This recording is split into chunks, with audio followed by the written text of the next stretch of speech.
离丧尸爆发还有3天，你会怎么做？熬夜党的我把自己闷在被窝里，看着某乎上的问答。我叫苏婉，一个喜欢熬夜吃瓜、爱幻想的独居单身狗，也是在丧尸爆发后的一个幸存者。生物专业毕业的我，刚大学毕业就进了一家制药厂，一家专门做生物制药的厂。也是因为这个工作，让我在之后的丧尸末日里得以苟活下来。那天是一个很普通的日子，和往常一样，我干完今天的任务，准备去厕所摸慧宇，还没到厕所门口。看到研发组的何剑锋神色紧张地拉着我们组的梦瑶进了厕所边上的办公室，梦瑶也算我的死头。我们俩在工作上经常意见不合，可能也是天生气场不合吧，一见面就没有好脸色。但是我还没听说过他和何剑锋有什么关系，毕竟何剑锋已经结了。我这个爱吃瓜的八卦小能手可不能错过这个，虽然不太地道，但是我还是悄悄摸摸地进到了隔壁的办公室，贴着墙去听他们俩在说啥，毕竟看着就是一个大瓜的感觉，这一听可不得了。我也庆幸今天不道德了一回，梦瑶突然被拉进办公室，也被吓了一跳。啥事啊？还在上班呢，被别人看到了可不好。小声点吧，这可是大事。估计是看何剑锋确实不太对劲，梦瑶压低了声音，我也只好更加贴近墙才能听清。我们组接到了一个保密任务。什么任务？研发一种疫苗。你们不就是干这个的吗？搞得这么神神秘秘。我也觉得这是个烂瓜，觉得没啥好吃的。正准备走，我从来没见过这种病毒。根据资料，我怀疑这是一种抑制丧尸病毒的疫苗。何剑锋说道。这明显激动起来，我也愣在了原处。丧尸对于一个爱幻想、经常幻想如果丧尸来了我会怎么办的人，这个我可是太熟悉了。但是现在风平浪静的，根本没有听说丧尸爆发了呀，怎么就开始研制疫苗了呢？此时我的心砰砰乱跳起来。虽说不太可能，但是何剑锋也没必要撒谎。你说啥呢？啥丧尸？你是不是看生化结果看魔怔了？没啥事我就走了，我们俩还是少待一块儿，让别人看见不好。骗你干什么？我从来没见过这个病毒，它的所有症状都符合电影里的丧尸特征。目前 A 市没有，这是从临海市送过来的样本。临海离咱也不远呢，你到底什么意思？估计是何剑锋确实说得很认真。梦瑶明显慌了起来。别的你不用再问，你今天下班以后赶紧回家囤点东西，按照我知道的速度，3天后如果没有控制下来，A 市也会沦陷。何剑锋说完这句话就开门快速的离开了，我更是紧张的心都快跳出来了。我对临海市很熟悉，因为我就是临海人，但是我已经离开临海10年了。自从我的父母因为车祸去世以后，我获得了大笔的赔偿金。当时我正在高3，高考考得不错，我也拿着钱离开了那个伤心的地。没想到时隔这么多年，我还能听到这个名字，我赶紧拿出手机拨打了苏桂兰的电话。这么多年虽然没有回去，但是我还是经常和苏桂兰联系，电话却一直打不通。我又赶紧发 VX 问苏桂兰，苏桂兰，现在临海有没有什么特殊情况啊？你们还好吗？我赶紧打开某浪 APP， 平时一有什么大事时都会热搜，但是热搜上没有任何关于临海的，热搜榜上还是一片平和的样子，甚至还有明星失恋醉酒的词条。我又搜索了丧尸这个词条，最新的动态只有10条，也就是网友发的有关电影的内容。正当我要退出的时候，一个黑色头像乱码名字的发言让我停住了。弹幕还有3天，丧尸就要爆发了，发表时间中午12点。我赶紧看了看时间，现在是下午3点，而且和何主任说的时间完全吻合。还有3天，我这下待不住了。我工作的地方虽然不是制药厂中最大的，但也算是目前行业中比较领先的之一。何剑锋不至于开玩笑，这个匿名者07的话，放平常我吃瓜都不会相信，但是太过巧合了。看了那么多丧尸小说店，引得我突然有一种不太好的预感，那就是丧尸真的可能要来了。我赶紧离开了办公室，小跑的到了赵主任办公室。赵主任正在整理资料，看我这么慌张的过来，怎么了？赶紧问道：怎么了？这么着急？赵主任，我想请几天假，家里的长辈出了点事。家里的长辈出了点事，我需要回家一趟。毕竟不能引起别人的怀疑，而且这样还可以多请几天假。就算这个消息是假的，我也不会失去工作。你怎么也要请假？梦瑶刚刚也请了几天假，说是有什么急事儿。你们这平时不对付，现在倒挺一致的。赵主任一直都知道我们俩不合，我也没有解释。赵主任真的很着急，快给我几天假吧，我保证收假以后来了好好上班。平时我和赵主任的关系不错，经常互相打趣，你这1年也不请一回假，今天来找我请假不给假，那倒是显得我不好了。赵主任爽朗的笑了几声，拿出一张请假条签了字，让我赶紧填上。我紧张的手都在颤抖，填上了理由和名字，拿着假条赶紧回到我的办公桌，收拾了东西。我没有把这个消息告诉任何人，毕竟偷听不对，而且我也不保证这个消息是对的。如果真是丧尸来了，这个时候我救不了任何人了。把东西放到家以后，我开着我那辆 SUV 直奔附近最大的超市开始囤货。平时的我也没有什么朋友，下班了也是宅在家里，家里吃的东西倒是囤了不少。前几年经历过封闭在家几个月的疫情，大家的囤货意识都比较强。这刚过年中6.18活动，我还在某淘某多多下单了很多零食和生活用品，就这2天到，但是远远不够。这个超市很大，购物车也比较大。我推着购物车直奔食品区。根据看小说的经验，如果丧尸真的来了，变异的人多，那么像发电厂、水厂这些，可能过不了多久就不能正常运作。那么水电和耐放的食物一定要存够。考虑到目前没有任何风声，也没有疫情，大量的购物会引起别人的怀疑。我打算分批在不同的超市购买。这个超市我买了一些主食：大米乘以5，面粉乘以5，面条乘以20。方便面乘以20，午餐肉乘以20，类速食比如热火锅、自热米饭、罐头等，共拿了50个左右。矿泉水乘以50，还有一些零食。结账的时候还加了一个推车。结账的小妹林晓看我买这么多，还笑着问我这是要去干嘛。我只好笑着说就是给山区寄过去温暖的。结了账，我赶紧把东西移到了车上。这些东西不够，但是已经吸引了周围人的目光。我赶紧驱车回到家。我刚毕业就用赔偿金，就在 A 市买了一套120平的复式楼。当时喜欢一个人安静，就选了偏一点的小区。平时没啥爱好，就喜欢种点菜。当时卖房，死的说这一层还送一个顶楼的阳台。我这一听种菜多好啊，顶楼还安静，不用忍受楼上叮叮咚咚的声音，当即就全款买下了啊！销售看我这么爽快，也给我推荐了一家比较靠谱的装修公司。当时也寻思着，以后可能就一个人孤独终老啊。一个人住那肯定安全系数要高。装修的时候就用了最好的材料，因为是一梯一户，我始终觉得不安全，因此家里的门是用了3层式的防盗门，还是密码锁、指纹锁和钥匙一体的开门方式。家里的玻璃都是加厚的玻璃，隔音也是做的最好的，主要是怕在家里的动静太大，楼下来找我麻烦，但是一直住到现在。除了刚开始那2年，倒是有人偶尔回来，这几年一直没回来，估计这就是有钱人家的房产之一吧。没想到当年为了安全做的措施，现在派上用场。超市买的东西远远不够，我又赶紧在不同的送货上门 APP 上下单了，刚刚买的东西的10倍，还有各种吃的零食、姨妈巾、卫生纸、生活用品。矿泉水不够，我又给饮用水公司打了电话，订了100头弄装水，这是一个大单间。电话的笑呵呵地说，明天上午就送到。等弄好这些，已经天黑了，随便煮了点面条吃。我又赶紧把2个次卧客厅收拾出来，准备做储物间。今天只买了吃的和生活用品，明天还要买更多的东西。我看见楼下的广场上，一群大妈正在放着荷塘月色，跳着广场舞，还有几个小孩正在玩闹。这热闹的场景丝毫没有风暴来临的迹象，我也有点疑惑，也许丧尸真的不会来呢。但是我不敢赌，如果真来了，没有任何准备，那么我就可能成为丧尸中的一员了。一个上班族没有什么战斗力，和别人抢东西也抢不过，只有待在家里才是最好的办法。收拾完家里，我又把需要用到的东西列了出来，这样明天直奔目的地。易食物类首选保质期长、高能量和易携带的食物，包括居用罐头、压缩饼干、油盐糖水、坚果、白酒等，还有牛奶、奶粉、肉类和青菜水果。橘子、柠檬、苹果多买，这些耐放还可以补充必需的维生素 C。可以自制的东西，比如绿豆、黄豆、盐豆，可以用来制作豆芽和豆腐制品。阳台可以种菜，钱已经买了10几种种子，但是不够，还需要买更多种植周期短的蔬菜种子。2生活类，既然只待在家里，夏装、冬装、防护服、防毒面具、鞋子、袜子等，还有火柴、打火机、蜡烛、充电宝、电池、太阳能灯、太阳能发电机、太阳能电池板。柴油发动机声音太大，这个时候不选用。净水设备指引过，滤器和净水片，多功能刀具子、工兵铲、斧子棍、高楼逃生绳。如果真不得已，我只能离开住处，电脑、平板、手机都要多买几个，下载好电影、游戏、综艺等。如果真停电停网了，那么这些将陪伴我度过这在家的日子。还有无人机，这是电影里打探信息、运输小东西的必备用品，也可以让我看清外面的局势。卷尺、小风扇、抽氧机、镜子、望远镜、地图，如果真要离开这里，到外面也是需要的。3药品类，温度计、口罩、感冒药、消炎药、止痛药、止泻药、绷带、纱布、创可贴、云南白药、酒精维生素、抗生素、凡士林、镊子常用的药都要准备全。4还有各种书籍，也是打发时间用的。也可以买一些医学书籍，比如普通疾病的，还有按摩的、植物菜种植有关的书。目前看来，我不是小说里的天选之子，也没有任何异能，能做的就是准备好一切可能用到的东西。列完这些东西已经半夜了，苏桂兰仍然没有回复我消息。我又打了几个电话，还是没人接通，看来是真的出事了，但是目前却没有任何消息流出来。官方应该是想先压下来看能否研制出疫苗，头都要炸掉了，也没有一点睡意。我甚至都在想，需不需要3天，还是说明天睁开眼丧尸就来了。脑子里把以前看的各种小说电影能记起来的都想了想，得出结论就是能狗就狗，不要当自己是救世主，也不要当圣母。后半夜实在是顶不住了，还是睡了过去，定了一个7点的闹钟，闹钟一响就醒了。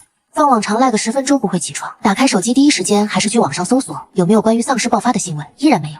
苏桂兰还没回复，看来林海的状况不太妙。但是一上午了，那个匿名者07更新了一条动态，距离丧尸爆发还有2天，果然给我们看到的都是能让我们看到的。网上依然风平浪静，丧尸词条也是正常电影案例，不知道是不是全网捂嘴了。这个人的微博竟然还没被删，估计是因为没头没尾，没人相信吧。想到今天要买的不少，也实在没胃口，随便吃了点东西就出门了。出门前给送货上门的人约了时间，让他们错开时间来，毕竟一下子这么多东西上门总会令人怀疑。按昨天列的单子，依次去各个店买好东西。这几年工作的存款加上之前的赔偿金，完全够我这次大买特买。爸妈在天上应该也会保佑我。但是到一个超市的时候，我碰到了梦瑶，她打扮的跟个明星出街，怕被发现一样，戴着口罩墨镜，还戴了个帽子，别人认不出来我是一眼就看出来了，和我一样推车里满满的。看来她也在开始囤货了。这个时候我真是太谢谢何建峰了，来来回回好几趟，总算把清单上的东西买齐。回去的时候，第一批送货上门的刚好到，真是一刻也不敢歇，赶紧把东西都搬进次卧里。送水的随后就到了，送水的是一个面相挺憨厚的老周，看我买这么多水，还是一个小姑娘，乐呵呵地说，还是第一次这么多人买水送家里，最近小区水质不太好，喝了肚子不舒服，所以就一次性多买点东西，上班没时间。我笑呵呵地回道，那也是，咱家的水质挺好，喝了没毛病。老周憨憨地笑着，100桶水太多，老周还叫了一个帮手，两个人动作很麻利的把水都搬进了客厅。幸好2个次卧够大，客厅也有很多储物柜，把东西都给藏。聊起来，100桶水放进去，客厅也满了。送走2人，我又想到之前看过的一个新闻，违章建筑因为同时聚集了太多人，直接塌了。我又去网上查询相关知识。据我上网查到的楼房承重标准，民用住宅建筑楼面承重标准规定为2000牛皮，方米活荷载、人员办公家具等重，固定荷载为楼板重板底及板面抹灰荷载。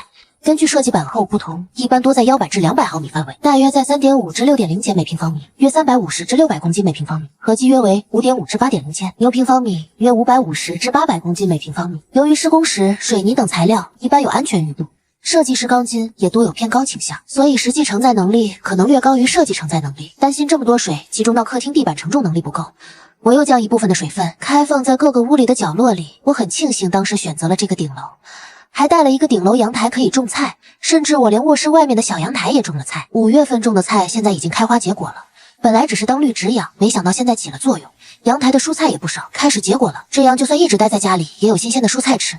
幸好我有分类收纳东西的习惯，很快就将家里的吃的就按日期分类放了起来。还有剩余空间，我又觉得东西不够，想到有新鲜的菜，但是没有肉，那就自己养一点什么吃肉吧。鸡鸭鹅不行，会打鸣叫唤有声音，猪更不现实。最后我想到了鱼和兔子，鱼好养没有声音，有水和饲料就行，兔子繁殖快吃草就行。说干就干，我又马上去市场买了可以家养的大号鱼缸，买了些草鱼、鲢鱼和一些常吃鱼的鱼苗，还买了几只公兔子、母兔子，买了几个大点的笼子。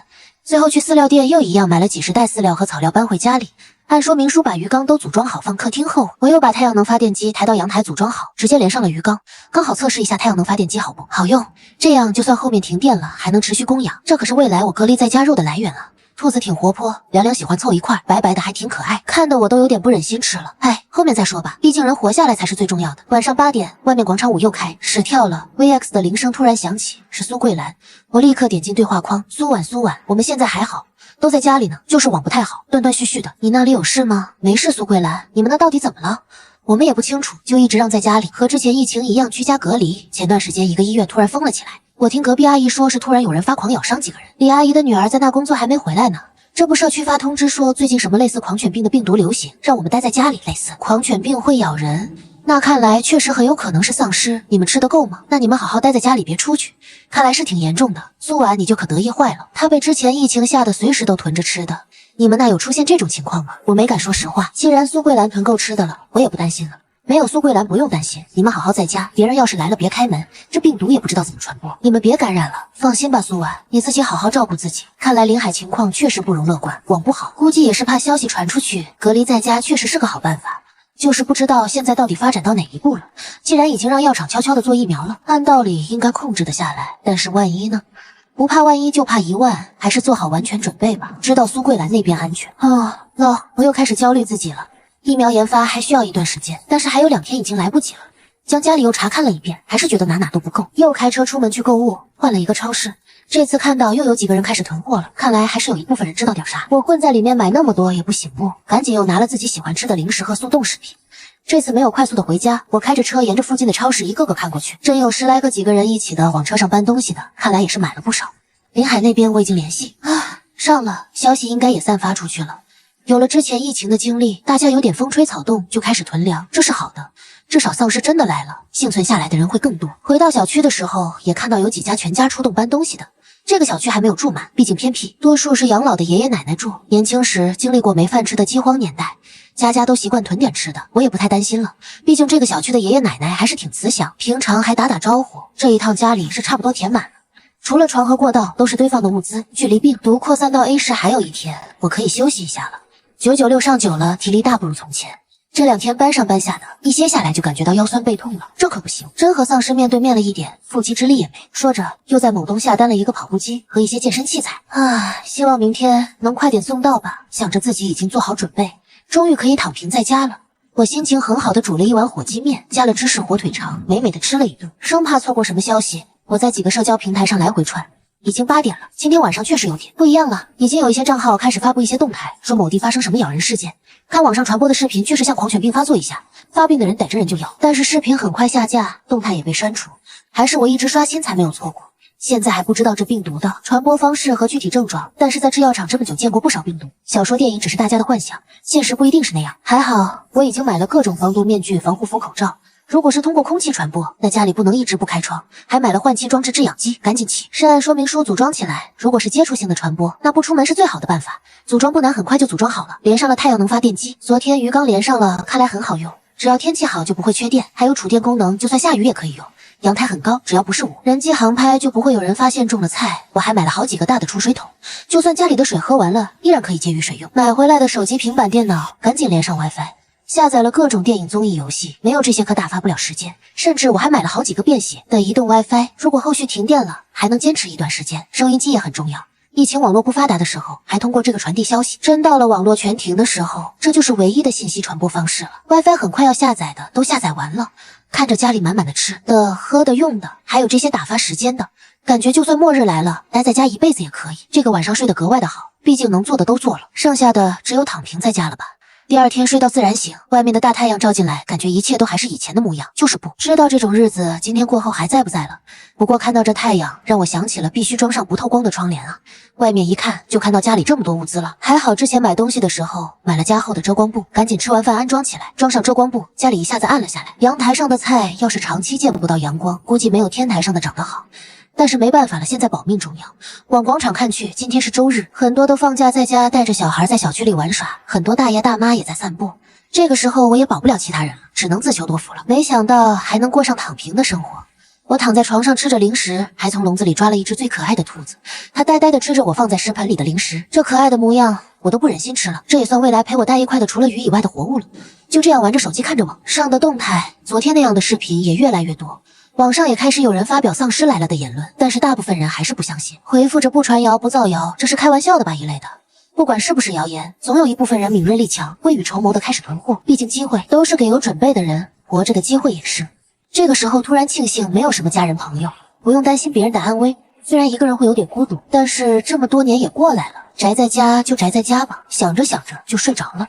等我再次醒来，我是被外面的救护车声音吵醒的，赶紧跑下床看。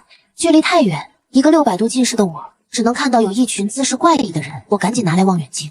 外面已经没有几个人了，应该说没有几个活人。120的鸣笛声还在呜哇呜哇的叫着，但是救护车上已经没有升护士了，只有一群皮肤惨白已经面目全非，衣服带血且破烂的人正在啃食一个穿着白大褂的人。死的那个人应该就是医生。广场上已经没有跳舞的大爷大妈了，只有一群丧尸正在啃食着躺着的人，楼下到处都是。还有的丧尸妹有食物开始漫无目的在小区里游荡，丧尸地上躺着几个被咬的人，但是我眼睁睁地看见那几个躺在地上的人动了起来，一点点地站了起来，姿势怪异，手脚扭曲的不像常人，身上也是一片血肉模糊，但是行动并没有电影里的迅速，走路摇摇晃晃的向丧尸聚集的地方，却也加入了啃食的队伍。看这样子，应该是小区有人感染了，救护车来了，或者救护车上的人感染了，把病毒带了过来。但是看着楼下的丧尸动作还有点迟缓，看来这是初期丧尸，还没进化到那么变态。转动望远镜看些幸存者，也在透过窗口看着楼下发生一切，却做不了任何事。那里面应该有他们的家人吧？看来何剑锋说的确实是真的。现在希望的是疫苗快点研制出来。打开 VX 苏桂兰，还有赵主任都发消息过来。苏婉啊，我看到新闻了，说什么丧尸爆发了，我们这前几天的也是这玩意儿。还好我和你就在家没出门，你在那边也要好好照顾自己。我赶紧给苏桂兰报了平安。苏婉呀，看来这段时间不能来上班了，你这假期要延长了。你在家吗？没事吧？没想到这个时候关心我的除了苏桂兰，还有赵主任。赵主任没事，我一直在家呢，您没事吧？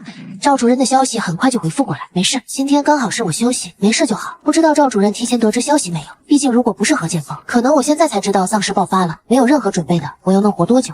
和苏桂兰赵主任闲聊了一会儿，赶紧打开某浪，果然热搜榜上全是有关丧尸的热搜，都已经爆了。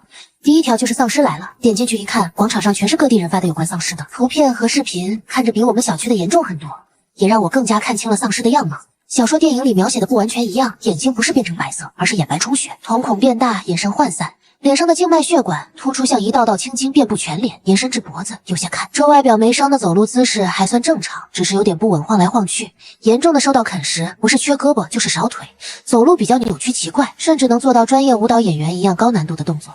我不禁感叹一句，人的潜力是无穷的呀！这种病毒可能是会伤及小脑，导致了攻击失调，引起了平衡障碍。视频中有人用棍棒敲击丧尸，丧尸好像并不怕疼，一直往人的身上扑。再换一个视频，一个女生拿了一块板砖，用力敲击了丧尸的头部，丧尸明显的停顿了一下。这倒是和小说里的好像一样，头部是丧尸比较脆弱的地方。这个女生看着瘦弱，但是力气却不小。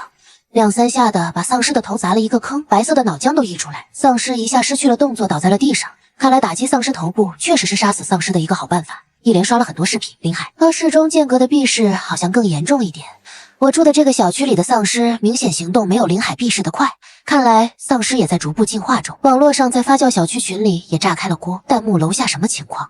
这是不是丧尸啊？妈呀，网上都炸了，就是丧尸，吓死宝宝了，太吓人了。这大周末的那么多人在外面造孽，荷塘月色艾特王雨桐，节哀骂物。我没有发言，一来不了解群里的人，毕竟真是丧尸末日来了，最可怕的不是丧尸而是人心。二来最好装成家里没有人，这2天看到我班上班下的也并不少。我今天认真看了看楼下几层都没有住人，本来这一栋楼修的最晚，入住率也不高，这倒是对我有利。小区里一下子就安静了下来，也没了往日跳广场舞的人、音乐声和小孩的打闹声。外面的丧尸没有了活人，可以吃动作慢了下来，在外面游荡着。毕竟离市区远一点，人群没有那么密集。但是爆发的时间太巧合了，周末好多人都在外面。网上已经吵翻天，现实也一片混乱，但是官方依然没有依然，没有任何动静。刚看到的画面过于血腥，导致我没了胃口。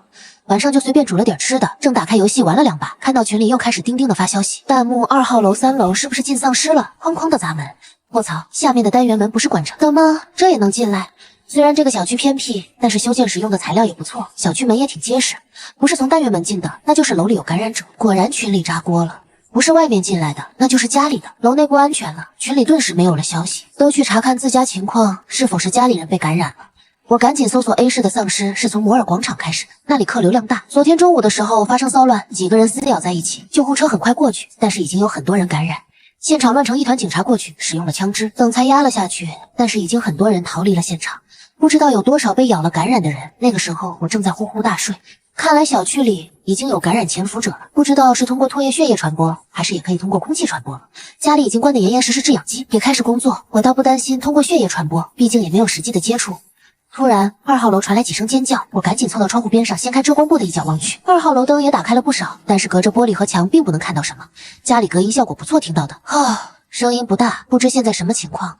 很快2号楼的单元门被打开，几个穿着家居服的人疯狂地往外跑。人的潜力真是无穷的，丧尸在后面追几个人的确跑得很快，穿着家居服的人分散地跑开。一个叫陈敏的年轻女人拉着一个叫乐乐的小孩一直往前跑，但是尖叫声将小区内的丧尸都吸引了过来。跑得太快，乐乐一下被路上凸起的地砖绊倒，追在后面的丧尸也穿着家居服，中年人模样，一下子就扑在了乐乐身上。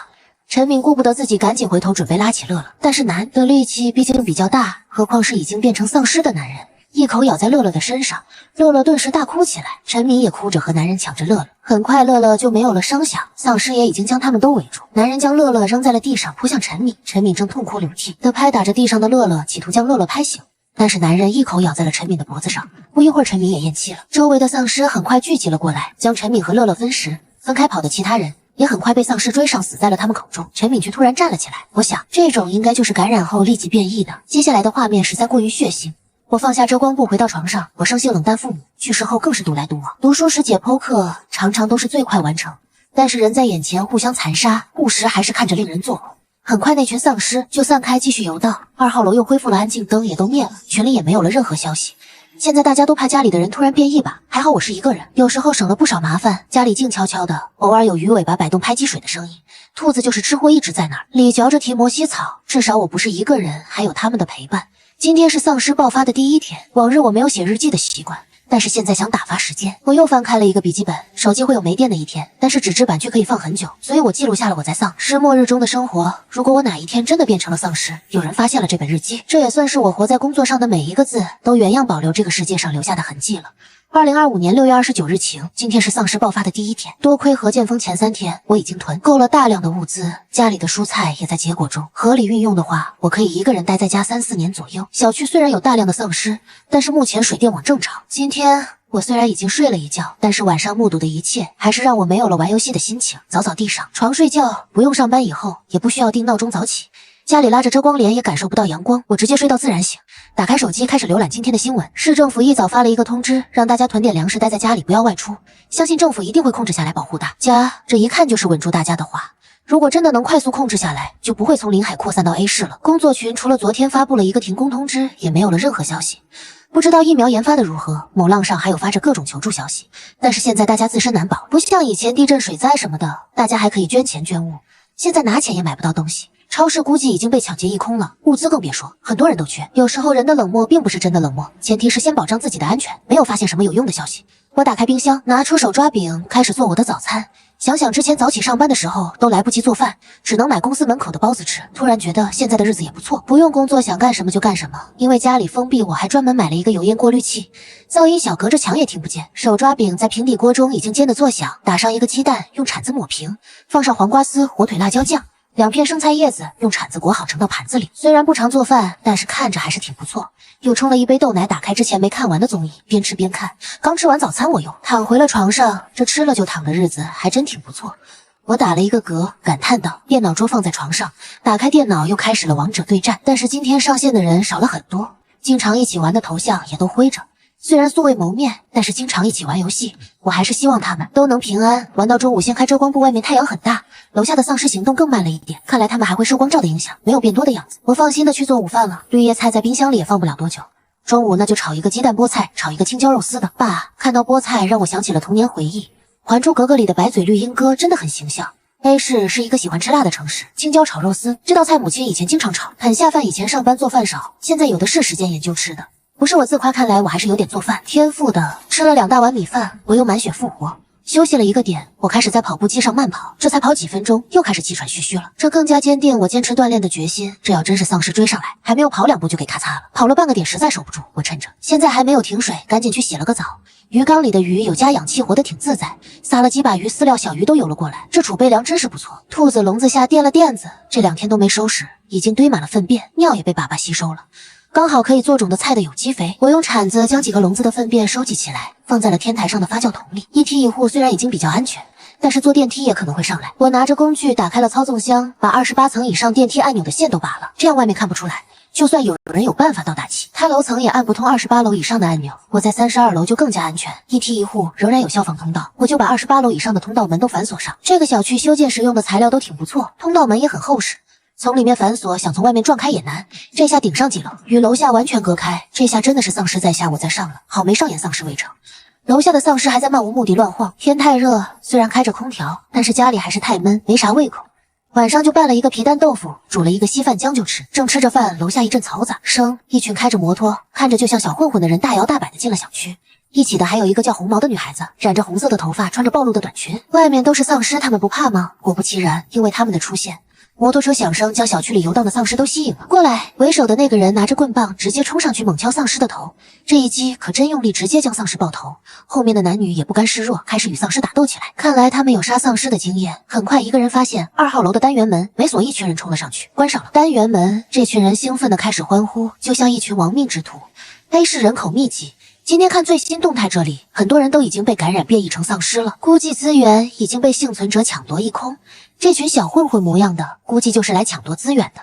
毕竟一个偏僻的小区来的人少，那么分得的物资就更多。2号楼昨晚上那家人冲出去以后，大家都在家里不敢出门。2号楼的单元门没有上锁，他们一层层的敲门，用大砍刀砍门发出的声音将丧尸都吸引了过去。隔着墙看不到里面发生的事，但是总有门。质量不太好的，按他们这种操作，估计会有被打开的。过了半小时，2号楼单元门突然打开，那群小混混冲了出来，后面还跟着一个已经完全变异的大爷。那个大爷我认识，是王阿姨的老伴，之前在小区里的茶室，我还跟他下过棋。看样子，许丧尸真的是在进化中。本来一直在外面游荡的几个丧尸，进入到了2号楼中。2号楼的人更危险了，还好我所在的4号楼单元门关得好好的，只祈祷楼里没有感染者。虽说丧尸上不到顶楼来，但是在楼下窜呢。我在家就更要注意了。今天的这一出让我更加谨慎，市区待不下去，那么就会有更多的人到周边去躲避丧尸和搜刮物资。2025年6月30日阴，一群混混进入了小区，被咬变异，楼下丧尸增多，行动能力增强，开始进化。今天倒是下起了大雨，也好天台的菜也不用去浇水了。照例掀开遮光布往外看，一部分丧尸竟然会躲雨，有的走进了凉亭站着不动，甚至公园走廊里都挤满了丧尸，就像往日坐满了歇凉的大爷大妈们一样。虽然现在也是那些大爷大妈，但是大红眼珠子盯着你也挺吓人。我赶紧披上雨衣，弯着腰到天台上，把储水桶的盖子都打开。雨这么大，用不了多久都能装满。还好天台的围墙修得比较高，稍微弯着腰从外面都看不见。下的这么大雨，也不怕有人用无人机出来探测。但如果是晴天就这样出现在天台，还是有一定的风险。等会儿再说吧，先吃个早饭。煎了一锅猪肉玉米馅的煎饺，甜甜的玉米粒，一口一个爆浆。昨天晚上就放在电饭煲里煮着的银耳粥更是清甜爽口。吃完早饭，今天不能继续躺平了，还是要干点活。记得之前去数码店买手机电脑的时候，老板正在给一个女孩子介绍无线摄像头。想着现在独居女生在家不太安全，我也顺便买了2个小型的摄像头，能够转动和镜头外语音交流。这下派上用场了。雨一停，我就开始安装了。到天台找了一个比较隐蔽的位置，将摄像头安装在一个良好的视角位置之后，将其连接到电脑系统上。按照操作说明，绑定连接，还可以绑定手机，随时开随时用，还能省电省网。倒不是怕有人发现顶楼种了菜，毕竟小区中大爷大妈比较多，很多人都在顶楼种了菜。但是这样可以注意到是否有救援机或者救援人员的到来。这是丧尸爆发的第3天，还没有停水停电停网，大家物资基本上还能够保障一段时间。疫苗依然没有任何消息，但如果一直控制不下来，等没有吃的了，很多人就会停。而走险外出去寻找，下午没事又打开了猛虎，看见之前丧尸爆发的3天前，你会做什么？这简直是为我量身定造的呀！闲来无事，那就也来写一个回答吧。毕竟这些回答真真假假，很多人也会当小说看，也不怕泄露什么。激情创作到晚，上楼上的储水桶早就满了，才去楼上盖好了盖子，拿出冰箱的五花肉、烤长虾鱼等，准备吃个烤肉。外面下着雨，家里吃着烤肉真是美滋滋。还去阳台摘了2颗绿油油的生菜，剥了几颗大蒜。吃肉不吃蒜香味少一半，慢悠悠的吃完晚饭后，出小零食正准备追剧，群里突然有人发了个消息。匿名者07，有人在1号楼南面往上爬，我赶紧拿出有夜视功能的望远镜，从这边看，刚好能看到1号楼的南面。南面朝阳，很多家里都安装了防护窗，还有空调外机，2个串。着一身黑衣服背着包的人正在往上爬，看样子是老手了。很快就沿着防盗窗和外墙支出来的一些边缘，爬到了6楼。7楼是一个开放式阳台，并没有安装防护窗。果不其然，这2个人很快就跳入了阳台，屋里的灯一下子就打开了。一个拿着菜刀的人隔着阳台和客厅的玻璃门，正在和这2个人对视。是小区超市的老板王建国，我经常去那里取快递。他家里还有2个小孩，看来这2个人并不是第一次来，这栋楼也可能是惯犯的小偷。矮个子的瘦猴从包里拿出一个锥子，高个子的刀疤拿着半米长的砍刀。瘦猴用锥子用力敲击了几下玻璃门，很快玻璃门上就出现了多条裂缝。王建国是一个瘦弱的男人，手里就一把菜刀，和2个有所准备的盗贼相比，很难保全自己，更别说家里还有2个孩子。去超市取快递的时候，还经常看到他们家孩子在超市里坐着写作业。王雨桐还会甜甜的叫我姐姐，帮还是不帮呢？虽然一开始就说好独善其身，不要暴露自己，但是失去父母的我，不想看见2个孩子没有了，母亲还失去了父亲。再何况2个孩子没有父亲的保护，这2个盗贼还不知道会做些什么。不是丧尸，那也许还有办法帮忙。现在天黑，没有什么人能看到。那边玻璃已经快要被敲碎了，我赶紧找出之前装好的无人机，用一个扎了孔的黑色袋子装上了一些面粉，挂在无人机下面，下到28楼的窗口。拿着操作并不是很熟练的控制着黑色的无人机，无人机带着面粉兜子摇摇晃晃的往外飞去，有夜色的掩护无人机并不明显。那边玻璃已经开了一个口，王建国拿着砍刀正在洞口那里和拿着锥子的瘦猴僵持，刀疤拿着砍刀一下就将洞口破开。无人机也马上飞到了这2个人的旁边，螺旋桨转动的声音在安静的晚上还是吸引了2个人的注意。2人转头看向无人机，说是迟，那是快。我操作着无人机左右摇晃，面粉很快就从袋子的小孔里露出来，砸在2人的头上，一些面粉还吹进到了2人的眼睛里。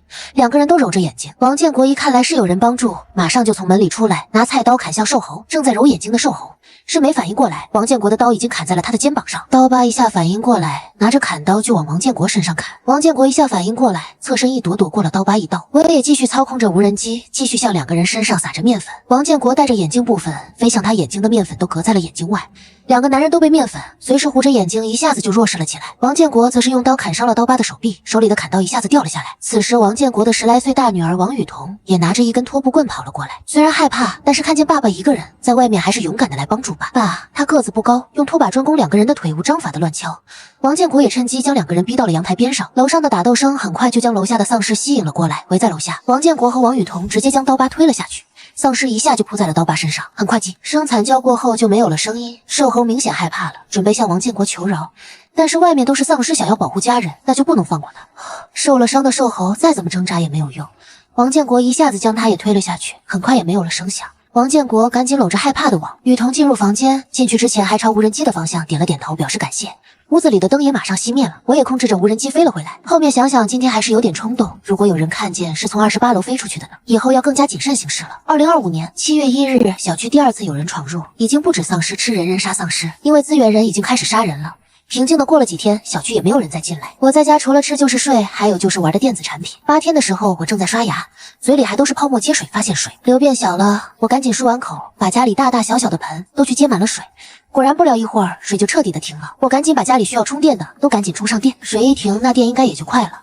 第10天一早起来，准备刷新一下新动态，但界面一直在转圈圈，看电和网同时断了。好，之前的电都充满了，当时买的移动 WiFi 流量包是最大的，只要充电仓有电，该设备是相当于路由器原理一样发射 WiFi 信号，手机、平板电脑这些直接连接 WiFi 就可以使用。但是还不知道后面会恢复电网，移动 WiFi 不能随便用，还好之前下载的够多，也可以够我玩很久了。这几天都是晴天，太阳能发电机也在正常的工作。为了省电，没有打开空调，只开了一个风扇。一是今年的夏天好像没有之前那么热，不然闷在家非把气闷出痱子。打开监控，看到天台的茄子、辣椒已经熟了很多，上楼摘了一部分回来，拿出冰箱里的肉末，准备做一个肉末茄子和虎皮尖椒，再开一瓶雪碧，美滋滋，就是还差半个西瓜。今天也不知道还能不能吃到了。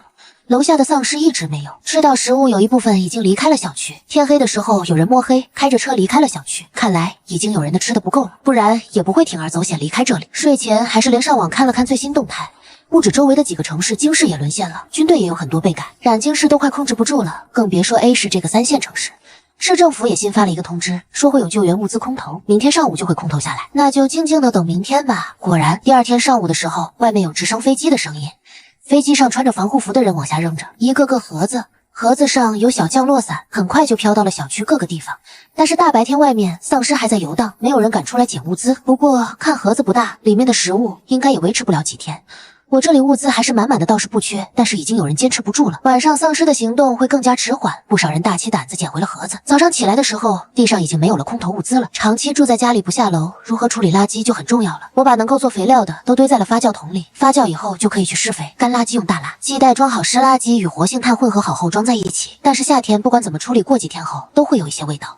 我就很不道德的打开了29楼的大门，这家还没有装修，还是水泥地，将干湿垃圾分别放在了2个房间里，地上也铺了一些活性炭。这10来天虽然有晴有雨，但是这样处理基本上还没有味道飘进家里。又把家里的东西整理了一遍，基本上会用到东西都足够。这么高的楼层也没有人能够爬上来，完全就可以高枕无忧的躺平过日子了。就又这样过了半个月，小区时不时就有人开车离去。政府的物资空投期间投放了一次，但是远远不够。网上已经开始传言，丧尸病毒是 F 国制造的生化武器，只是没想到泄露了出来。现在科技发达，大家都发展高科技，虽然有一定的差距，但是打起仗来也是杀敌1000字，损800。各国都在研究生物技术，甚至有人说到第3次世界大战可能使用的不再是火箭导弹、核武器等热兵器，而是化学武器、生化武器。就像《生化危机》电影中演的一样，制造出一种大家都没有抗性的病毒，杀伤力、传播力都极强。我从小对生物感兴趣，大学选的生物技术专业，也在生物制药厂里工作。直到这次病毒出现非常的蹊跷 ，F 国劣迹斑斑，他们靠挑起其他国家的战争，从而贩卖武器，获得了巨大的财富。他们的生物技术也是在前沿制造出丧尸病毒，对他们来说也许并不难，但是病毒变异人为难以控制。也许他们想通过制造出生化武器来卖出一大笔钱，但是泄露出来以后就没办法受到他们的控制了。这短短1个月，丧尸就已经进化了不少，牙齿明显变尖，指甲变长，见到强光动作也没有明显得变慢了。好消息就是目前看来主要是通过咬人唾液传播，还没有进化到空气传播。家里囤购物资的人不会轻易出来，外出寻找物资的人如果运气不好，也就变成了丧尸。趁黑想要开车离开小区的，大部分都是运气好的离开了，不知道后面有没有那么好的运气呢？也有个别倒霉蛋在上车的时候发出声音被丧尸啃食的。半个多月没有新鲜的食物，他们连变成丧尸的机会都没有，直接被啃食干净。小区里估摸着不剩下多少人了，很多老年人第一波变异，年轻人也没有多少也离开了一部分，群也再没有任何新的消息。小区也一直安安静静的，偶尔能看到某栋楼亮起一盏灯。这种情况对我来说确实比较有意义，不用再像之前那么小心翼翼。偶尔还能打开遮光帘子，让太阳照进屋里，打开窗换换新鲜空气。天台阳台的蔬菜也成熟了很多，通过摄像头就能看到。趁着天气好，就可以上去采摘。通过最近的观察，小区里也没有其他人操控无人机，那我就更放心的上天台。没事还能弄一个躺椅晒晒太阳。长期晒不到太阳，虽然在补充钙片做运动，但是总觉得身体没有那么健康。虽然一个人很孤独，但是和活下来相比，其他都没有那么重要。家里的兔子也舍不得真正的吃，看着它们活蹦乱跳的样子，那就养起来吧。鱼倒是长大了不少，这几天我还抓了一条做酸菜鱼。死倒是这样平静的一天天的过去。小区也来过几波寻找物资的人，只是小区里已经没有几户人在家了，找也没找到什么。最近的一次还是找到了我在栋楼，幸好一开始已经锁好了楼下几层的门，他们一直敲打也没有敲开就离开了。夏天很快就过去，今年夏天比较短，幸好家里已经备好了棉袄、电热毯等天台，也没有办法种菜。前阵子下的雪把天台上的植物都冻死了，还好提前搬了几个泡沫箱的土下来，种了葱蒜、香菜、菠菜、生菜放在了室内。但是因为屋里也冷菜，长得还是没有之前的好。不过这冬天就有新鲜菜吃，已经是过得不错的日子。冬天太阳没有那么够家里，就更省电了。还好电热毯不怎么作用。丧尸爆发之前，冬天小区还供暖，今年就只有靠岛，没有什么事。我都是躺在被窝里看之前下菜的东西，有些已经重复看了好几遍。天一冷就不想费那么多时间去做饭，经常是吃辣辣的火锅、麻辣烫。家里的物资才用了一小部分，足够我悠悠哉哉的再过几年。因为之前垃圾分类处理的好，楼下也没有什么特殊的胃传上来。在丧尸爆发后的第一年，各国都损失惨重，第二年全球幸存者已经不多了。爆发的第3年夏天，终于传来了好消息，我国研发疫苗成功，但还在临床试验阶段。其他国家也相继的传来好消息。第3年秋天那天早上，我正采摘着种出来的橘子，突然小区有几辆装甲车开了进来。很快，一群穿着军服的人下来，陈峰拿着枪，很快解决了小区里的丧尸，拿着大喇叭喊道：“还有幸存者吗？你们不用再害怕，我们已经研制出疫苗了。如果家里还有人，就从窗口伸一块红色的布出来。”我虽然很高兴，但也保持怀疑，并没有第一时间把布伸出去。陈峰拿着喇叭的人又重复了几遍。不一会，有栋楼的12楼就有人伸出了一块红色的布，很快其他楼也相继伸出了2块红布。看到红色的布，有穿着白大褂的许医生从车上下来，手里提着箱子，分别去伸出红布的楼里。我拿望远镜一直观察着楼里的动静，楼下的军人也一直守在楼下没有动，楼上也没传来任何打斗声。很快，楼上的人就跟着许医生下来了，他们捂着胳膊，满脸兴奋的在楼下互相拥抱，看来确实是真的军人来救我们了。我也赶紧拿出准备好的红布伸了出去。很快，有许医生上楼给我注射了疫苗。许医生还跟我说，我们不会放弃任何一个人，谢谢你们能够坚持下来。那是我这近3年来第一次下楼，外面新鲜的空气是那么的美好。很快，全国的幸存者都打上疫苗。政府还研制了能够对付丧尸的另一种病毒，人对这种病毒免疫，但是丧尸感染后就会很快的自己死去。3年冬天的时候，基本上全球的丧尸都已经消灭，大家的生活也逐渐的恢复了正常。只是经过这次经历了丧尸之灾，人口下降的态度，国家出台了非常多的政策，鼓励大家结婚生子。我也找到了一个新的工作，人口少了以后，各种福利待遇也多了起来，工作也没有以前那么辛苦。我也没有谈恋爱，没事的时候还是宅在家里玩自己的游戏。